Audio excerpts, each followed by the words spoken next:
Hello, bonjour. Aujourd'hui, je veux parler de Britney Spears et de sa situation financière, mentale et du contrôle qu'exerce son père sur elle.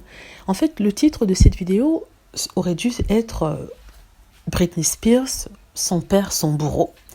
Je vais expliquer pourquoi dans la vidéo. Je ne sais pas si vous avez déjà vu les différents documentaires sur Britney Spears. Je crois qu'il y en a 2 qui sont sortis et un dont on en a beaucoup parlé. Dans l'un de ces documentaires, celui qui est très célèbre, qui est sur Netflix, on parle en fait de sa relation avec son père et sa descente aux enfers dans les années 2000 et la façon dont elle avait été traitée. Il est évident qu'elle avait un problème de santé mentale à ce moment précis. À l'époque, on nous avait parlé de bipolarité et elle allait vraiment nulle part. C'était vraiment ce qu'on appelle en anglais mental breakdown. On l'a vu d'ailleurs se raser la tête, s'acharner contre les paparazzi, même contre une voiture de police. Ce qu'on nous révèle aujourd'hui, c'est qu'il y avait des personnes qui étaient autour d'elle, qui faisaient pression et qui l'incitaient à faire ça. Donc, ce qui a fait en sorte que sa famille prenne le devant et demandait à un juge de la mettre sous tutelle. Et la tutelle avait été donnée à son papa. Or, le film a réellement critiqué toutes les personnes qui étaient autour, qui admiraient le spectacle de Britney Spears, parce que quand elle devenait complètement folle, il y avait des gens qui faisaient de l'argent sur elle, notamment les paparazzi, les agents, toutes les personnes autour d'elle qui la poussaient à en faire de plus en plus alors qu'elle était manifestement mal et elle avait besoin d'aide. Donc ils ont critiqué son agent, les paparazzi, les gens autour d'elle, même ses parents qui mettaient la pression pour qu'elle continue toujours à être productive. Mais comme je l'ai dit, les parents ont pris le contrôle de ses finances et la deuxième partie de l'histoire, c'est de démontrer à quel point le père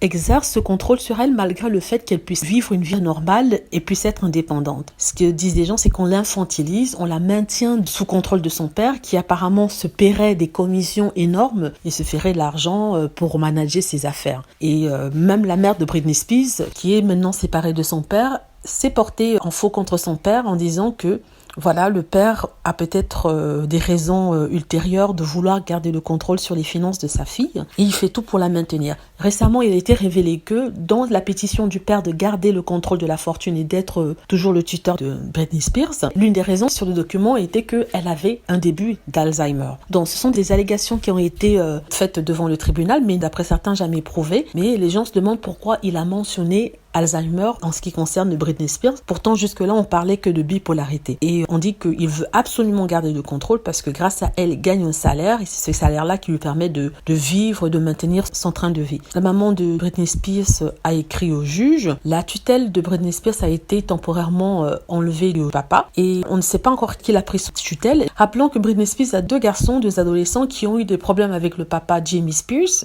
et ils ont dû appeler les services de protection pour l'enfance parce que le monsieur avait été un peu brusque avec eux. Donc, pour l'instant, on est en train de diaboliser le père, mais est-ce que c'est à juste raison ou est-ce que c'est mérité? Personnellement, on ne le sait pas. Donc, il faudra attendre. C'est juste triste qu'à son âge, elle a la trentaine passée, elle ne soit pas la maîtresse d'elle-même et que ses finances soient contrôlées par son père. Chaque fois qu'elle veut acheter quelque chose, elle doit lui demander sa permission et justifier de cet achat-là, ce qui peut être pénible pour une femme. Quand elle va avoir des enfants, pareil, elle doit demander la permission, expliquer pourquoi elle va avoir des enfants. Un groupe de personnes doit décider si oui ou non c'est dans son intérêt d'avoir par rapport au problème de santé mentale qu'elle a. Encore jusqu'ici, comme je disais, c'est une question de bipolarité, on n'en sait pas plus. Voilà, mais c'est juste dommage et triste pour la petite Britney. J'espère que vous avez aimé la vidéo. N'hésitez pas à cliquer sur like si c'est le cas, de cliquer sur la petite cloche afin d'être averti lorsque je poste une vidéo et de vous abonner. Et n'hésitez pas aussi à cliquer sur like si vous avez aimé la vidéo.